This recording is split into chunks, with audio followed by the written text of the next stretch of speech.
Bonjour à tous, bienvenue sur la chaîne de l'Exxon Crypto. Nous sommes le dimanche 22 décembre 2024, il est 9h05. On va faire le point bien sûr sur les news. On va regarder le Bitcoin qui a chuté encore un tout petit peu.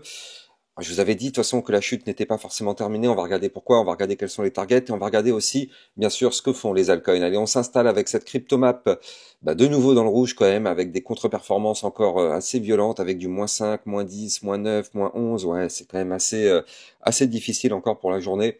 Allez. On démarre, tout ça, on va regarder ce qui se passe du côté des news.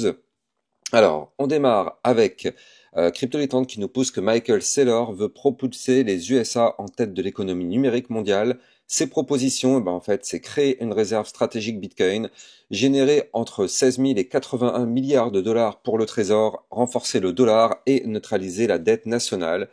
Effectivement, ce serait un mec comme ça qu'on aurait besoin en France, hein, j'ai envie de dire, parce que bon, ça a l'air d'être assez ambitieux. Du côté du club Lexa Rocket, on avait vu hier la crypto Injective et la crypto Phantom. Crypto qui nous pousse que Rumble reçoit un soutien massif pour le Tether. La plateforme annonce un investissement stratégique de 775 millions de dollars, un partenariat qui pourrait redéfinir l'écosystème des médias décentralisés. Alors, on a eu aussi du côté de Crypto Brian Brooks rejoint MicroStrategy, c'est l'ancien contrôleur par intérim de la monnaie sous l'administration Trump. Il supervisait le système bancaire fédéral. Il apporte désormais son expertise stratégique à l'entreprise leader sur le Bitcoin. Donc effectivement, encore un coup de génie du côté de MicroStrategy de récupérer une personne comme ça.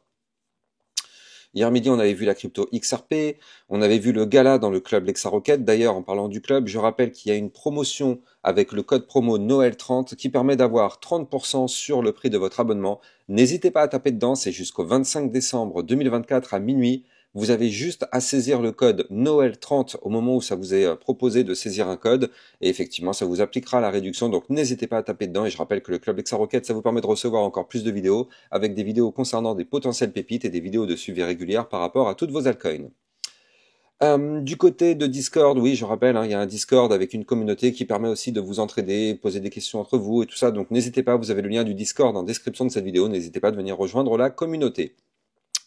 Crypto qui nous pousse que le flux des ETF avant-hier, le 20-12-2024, donc on a eu pour le Bitcoin une sortie de 277 millions de dollars, Ethereum c'est 75,1, donc ce sont des sorties, faut aller s'en douter, hein, on a eu quand même pas mal de chutes, donc forcément ça joue grandement.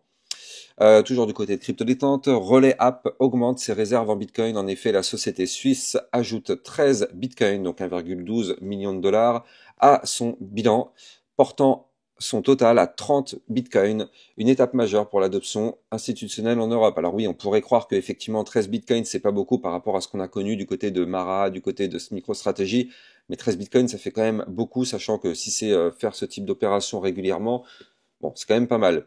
Du côté du club Lexa Rocket, on a vu la crypto Trophy hier. On avait vu hier midi aussi hier soir, la crypto GRT. On a vu que la domination du Bitcoin reprend des couleurs. On va regarder ça ensemble justement dans la vidéo. Mais attention à cette Bitcoin dominance, vous le savez, elle continue d'exploser. Malheureusement, ce n'est pas bon. Je le dis, je le répète, nous ne sommes pas en alt-season. Nous n'avons jamais été pour le moment sur ce cycle en alt-season. On pourra être en alt-season dans les prochains mois. Mais par pitié, parce que je reçois tous les jours des commentaires, vraiment tous les jours, des personnes qui ont perdu énormément d'argent parce qu'ils ont écouté des youtubeurs vous dire que c'était en alt-season et qu'il fallait absolument faire all-in sur les altcoins. Mais non, c'était la plus grosse erreur. Nous ne sommes pas en alt-season, par pitié. Ne faites plus ces erreurs-là. Ne faites plus ces erreurs-là. Bon, je vais vous montrer justement ce qui nous permet de voir que nous ne sommes pas en alt-season. Bref, allez, on s'installe confortablement et on démarre. Mais avant ça, je rappelle à tout le monde que tout ce que je vais dire dans cette vidéo n'a en aucun cas un conseil financier. C'est à vous de faire vos propres recherches et n'oubliez pas que le trading de crypto comporte des risques de pertes partielles ou majeures. Allez, on démarre sur directement notre Bitcoin dominance, justement. Et donc, comme on peut le voir, on est en train tout simplement de reprendre de la force. On est même quasiment revenu retester la résistance des 61%. Regardez, on est quand même actuellement à 58,81%. C'est très, très, très, très haut. C'est trop haut. Et justement, rien qu'avec cette Bitcoin dominance, on le sait, on ne peut pas avoir d'alt season tant que cette Bitcoin dominance reste aussi élevée. Qu'est-ce que ça signifie concrètement? Ça signifie que 58% des parts du marché, donc 58% des liquidités, vont vers le Bitcoin plutôt que d'aller vers les altcoins. Donc je vous laisse imaginer combien d'altcoins il y a sur le marché. Si vous prenez à peine 40%, que vous dispatchez sur toutes ces altcoins, ça fait pas beaucoup. Toutes les liquidités actuellement sont prises par le Bitcoin. C'est ça qu'il faut bien comprendre. Donc, je sais, il y a beaucoup de personnes malheureusement qui ont perdu de l'argent parce qu'elles ont voulu faire all-in sur les altcoins parce que justement, beaucoup de personnes disaient oui, c'est l'alt-season, c'est l'alt-season. Bon, moi, je viens derrière pour corriger un petit peu tout ça. Je viens derrière justement pour rattraper les pots cassés. Mais bon, on va essayer de réparer toute cette dynamique. Moi, je le dis, nous ne sommes pas en alt-season. Donc, pour l'instant, restons extrêmement prudents avec les altcoins. De toute façon, on le voit au jour le jour. À chaque fois que l'alt-bitcoin continue de grandir du côté de sa dominance, les altcoins se font exterminer. Donc, bon, on verra de toute façon dans les prochaines semaines quand l'alt-season pourrait peut-être, pourquoi pas, arriver. Mais ce n'est pas pour tout de suite. Quand je dis prochaine semaine, c'est bien évidemment prochaine semaine, prochain mois. Allez, allons voir ce que fait notre Bitcoin justement. Et donc oui, on a un Bitcoin qui a continué de retracer encore un petit peu. Je vous avais dit que de toute façon, là, on n'avait pas trouvé de bottom réellement. On a fait une première mèche avec effectivement un support qui nous a permis de rebondir, le support des 92 092. Mais attention, comme je vous l'avais dit hier et même aussi avant-hier, je vous avais dit, tant qu'on ne repasse pas au-dessus de la résistance qui est là, à 98 018, c'est pas la peine d'espérer quoi que ce soit. On va pas croire au Père Noël, on est trop grand pour croire au Père Noël. On est sous résistance, donc toutes les personnes qui pensaient que ça y est, c'est bon, c'est le rebond, c'est validé, on va pump to the moon, non. Non, non, non, ne soyons surtout pas naïfs. Par pitié, ne soyons pas naïfs. Non, nous n'avons pas trouvé de bottom pour l'instant. Pourquoi? Parce que tout simplement, nous n'avons pas fait de figure chartiste de retournement haussier. Et pour avoir un bottom, il va falloir soit créer une phase de consolidation, et après on pourrait repartir, soit faire un premier bottom, deuxième bottom, soit former une sorte de tasse avec une anse sur le côté, et là on pourrait se relancer. Actuellement, comme vous pouvez le voir, on n'a strictement rien de tout ça. On avait un petit marteau ici, effectivement, malheureusement pour l'instant, il n'a pas l'air de vouloir apporter quelque chose, mais bon, là on n'est qu'au début de la journée, donc pour l'instant on est dans le rouge. On est sous la résistance, donc bon, tant qu'on n'arrive pas à casser ces 98 018, malheureusement, on n'aura pas de reprise haussière. Et même, je le rappelle, mais ne soyons extrêmement pas naïfs, si jamais on arrive à péter cette résistance, on va revenir rechercher ce niveau clé. Voilà, je le dis, c'est carré, il n'y aura aucune surprise, on reviendra rechercher les 101 508. Voilà. Mais il ne faudra pas se dire qu'à ce moment-là, ça y est, on est reparti to the moon. Moi, je vous dis, ce niveau clé, on reviendra le rechercher, mais c'est juste tout simplement un pullback. Ce sera un simple pullback. Tant qu'on ne repasse pas au-dessus de ce niveau clé, on peut très bien se faire rejeter vu que c'est une résistance. On ne valide pas le pullback et dans ce cas-là, on pourra chuter de plus belle pour aller chercher les 85 000, voire même les 80 000 $. Soyons extrêmement prudents. Le Bitcoin n'a pas encore dit qu'il a formé un bottom. Nous n'avons pas actuellement cette information de bottom.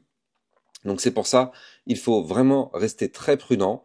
On a actuellement, il est vrai, une petite minuscule reprise de hausse, c'est-à-dire que là, ici, comme vous pouvez le voir, en vue court terme, on a formé un point haut plus haut que le précédent. Les points bas sont aussi de plus en plus hauts, donc on est sur une minuscule, toute petite reprise haussière. Si on veut déjà avoir quelque chose qui nous permettrait de sortir de la zone de danger, ce serait la cassure du niveau clé des 98 996 $. Donc là, vous le voyez, en vue court terme, ce serait le début d'un mouvement peut-être intéressant qui nous permettrait de revenir rechercher justement les fameux 101 508. Mais pour l'instant, ne soyons pas naïfs, nous ne sommes pas prêts de reprendre réellement beaucoup de force. N'oublions pas que la vue hebdomadaire est dans le rouge, c'est-à-dire que du côté du RSI, on est sur une zone de retracement. Donc la vue hebdomadaire nous indique le fait que le Bitcoin, en vue long terme, risque de retracer. Et la vue long terme aussi, donc la vue mensuelle, nous indique là aussi le fait que le Bitcoin, en vue long terme, risque de retracer. Il y a juste en vue court terme, où effectivement, on pourrait y voir peut-être, pourquoi pas, un rebond sur le support des 95 776 pour retourner rechercher les 101 000 $, donc les fameux 101 500, mais ne soyons pas naïfs, à un moment donné, sur le Bitcoin, même si on remonte, derrière, on risque d'avoir une chute un peu plus prononcée. Alors, j'espère me tromper, j'espère vraiment que le Bitcoin va continuer de latéraliser, à la rigueur, ce serait vraiment le scénario idéal. Suite à la grosse poussée haussière qu'on a eue, on le sait, là, tous les indicateurs nous indiquent un retracement au 85, 80, voire même peut-être plus bas. Maintenant, peut-être que effectivement on va avoir une sorte de latéralisation, ce qui serait au final la meilleure solution. Si le Bitcoin arrive à latéraliser un petit peu, alors dans ce cas-là, ce serait génial. Ça nous permettrait justement de consolider avant d'avoir une deuxième partie de bull run complètement explosive. En tout cas, c'est ce qu'on espère. Ça nous permettrait à notre RSI de redescendre encore un petit peu, justement, pour redémarrer de plus belle dans les prochaines semaines, prochains mois. Mais en tout cas, pour l'instant, malheureusement, du côté du Bitcoin, c'est clairement pas gagné. On a, comme je vous l'ai dit, une petite poussée haussière qui pourrait arriver, mais il faudra vraiment pas se dire que ça y est, c'est bon, ça repart, le bull run reprend. Non, non, non, non, non. De toute façon, pour être clair, le bull run ne reprendra pas tant qu'on n'arrive pas à casser cette ligne de tendance haussière très long terme. Voilà, je vous la montre. Ici, elle est là. Hop là. Comme ceci. Voilà, vous allez mieux la voir ici. Voilà. Vous la voyez, cette ligne bleue qui monte. Voilà. C'est la ligne de tendance haussière long terme, très long terme, j'ai envie de dire. On l'a su depuis 2016. C'est celle qui nous a rejeté actuellement, donc c'est celle qui nous empêche d'aller plus haut. Donc si jamais on veut effectivement reprendre de la force, on n'aura pas le choix. Ce sera cette ligne qu'il va falloir breaker. Le problème, c'est que cette ligne, elle se trouve aujourd'hui à 106 379 et tous les jours qui vont passer, elle sera de plus en plus haut vu que c'est une ligne de tendance haussière. Donc vous l'avez compris, pour l'instant, on en est très très loin, mais si on veut reprendre le bull run, il faudra bien sûr casser cette ligne pour effectivement, pourquoi pas, redécoller to the moon et avoir une deuxième partie de bull run qui nous emmènerait aux 130 000 $, peut-être même les 140 000. Je pense pas qu'on pourrait aller chercher des points plus hauts sur ce cycle, ça me paraît compliqué, même si tout est possible, mais on verra ça de toute façon dans les prochains mois. Allez, on va regarder maintenant ce que nous font nos altcoins, parce que là, malheureusement, vous l'avez compris, hein, c'est quand même un petit peu difficile du côté des altcoins actuellement de s'exprimer, parce que bien évidemment, la Bitcoin dominance reste ultra, ultra, ultra élevée. Donc ça, malheureusement, c'est pas forcément bon signe pour les altcoins. Alors on va démarrer directement avec notre Ethereum, mais avant de continuer, je rappelle que vous pouvez me suivre sur Twitter pour recevoir toutes les news et toutes les actualités. Je rappelle que ça vous permet de recevoir aussi des alertes et des informations intéressantes sur le secteur crypto.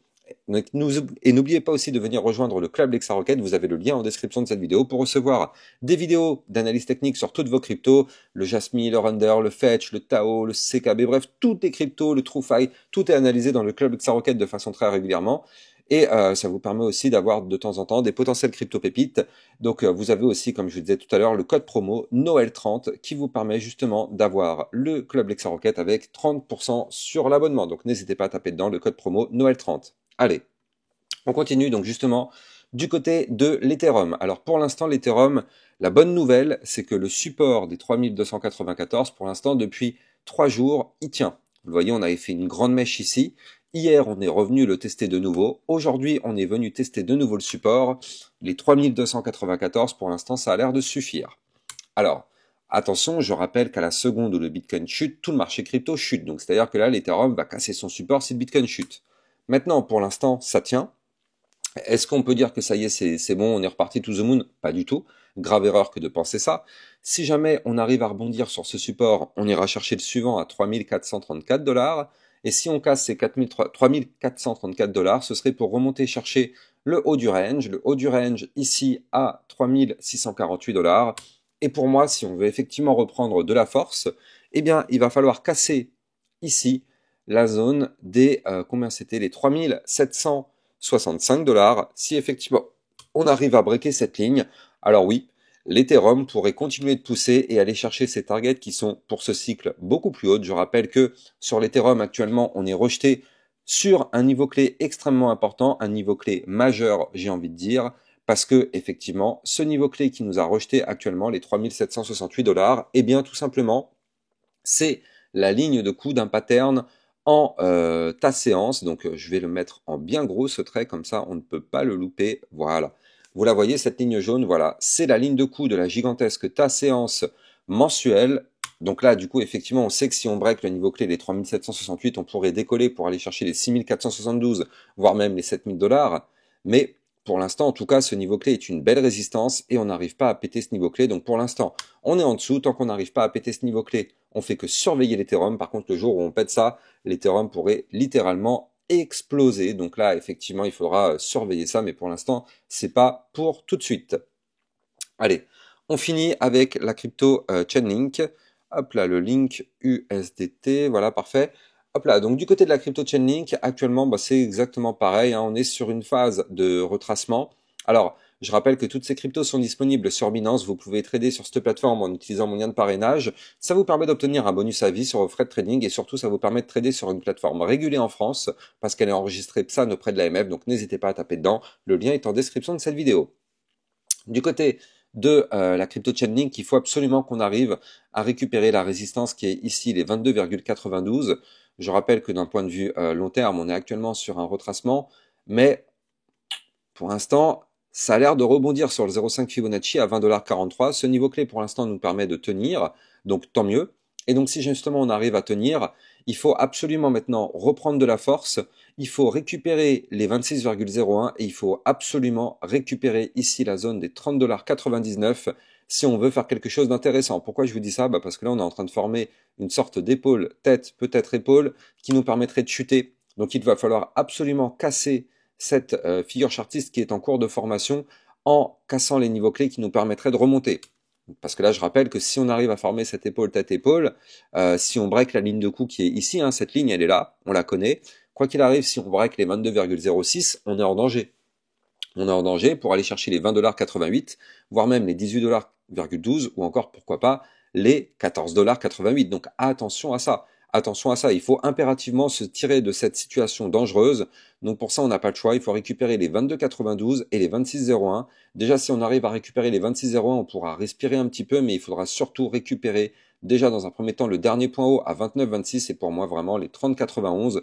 Et là, dans ce cas-là, si on récupère les 30,91, alors oui, du côté de la crypto Chainlink, on pourrait là aussi poursuivre doucement notre petite phase haussière long terme, parce que je rappelle qu'à l'image de l'Ethereum, on forme là aussi une gigantesque tas-séance. Donc là, c'est pareil, hein, on pourrait décoller, aller chercher les 33, les 42, voire même, pourquoi pas, les... combien c'est ce niveau clé pour aller chercher, pourquoi pas, les 53 ou faire un nouvel ATH dans les prochains mois. Mais bon, pour ça, il va falloir breaker les niveaux clés que je viens de vous donner. N'oubliez pas de liker, commenter, partagez-vous, vous savez c'est grâce à ça que mes vidéos sont mises en avant. On est dimanche, c'est un travail de dingue que je fais pour vous avec 3 vidéos par jour. Et n'oubliez pas aussi de vous abonner justement pour recevoir ces 3 vidéos par jour sur le Bitcoin et les altcoins. Je vous souhaite de passer une très bonne journée, je vous dis à plus tard, ciao ciao.